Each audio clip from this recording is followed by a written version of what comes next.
Ko te reihi, tahirau whitu tekau mā waru, ngā tama tekau mā no tau, me raro iho te pake ke take o no ruarau rima tekau mita, ko te whiringa toa i te wahanga te ihu.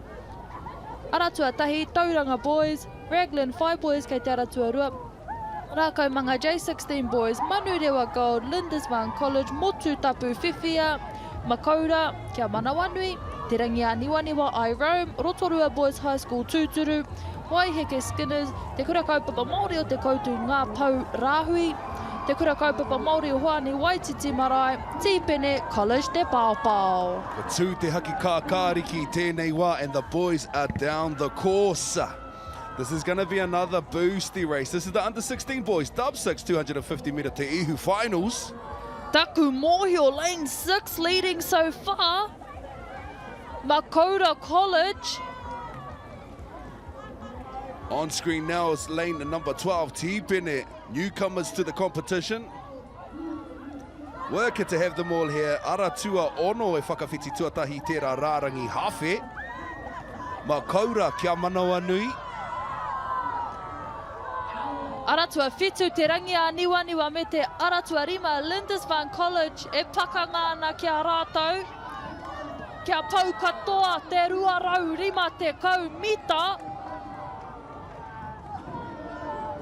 Mehe kuruta o te hanga.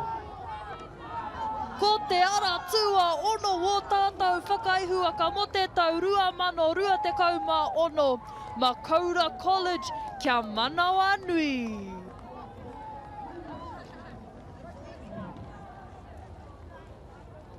Surely sub 1 minute.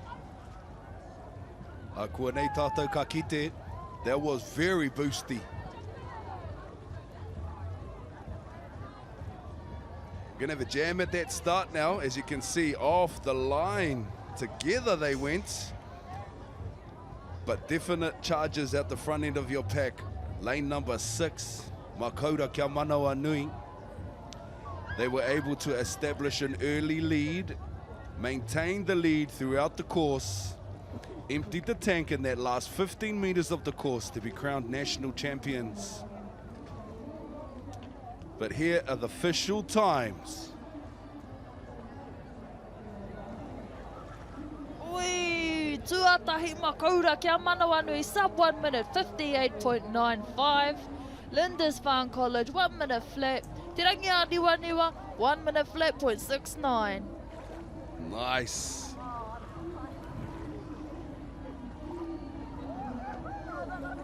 Under 16s. Under 16s. It is going to be exciting to see what these 19 boys come up with then. If these 16 boys are pumping out sub 1 minutes, I definitely know Rotorua boys are out to not only become crowned back-to-back national champions, they're also trying to break their sub 1 minute record.